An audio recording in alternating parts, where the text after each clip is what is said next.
ជារដូវអាបារងខេត្តសៀមរាបសំណាងដល់ពុំពោះឯកឧត្តមប្រព័ន្ធអបតងផ្លូវ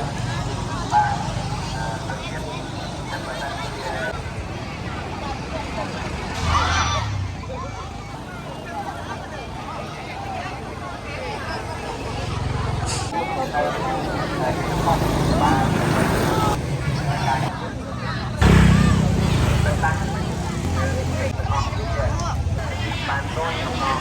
បានបានយកអាបា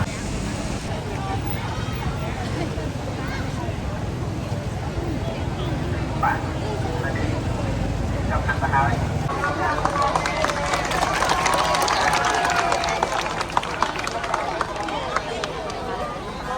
ខ្លះតែការលំបាករាជាណាចក្រកម្ពុជាពេលនេះបានទទួលស្វាគមន៍ចំពោះវត្តមានការជាការរបស់ព្រះកងទ័ពរបស់យើង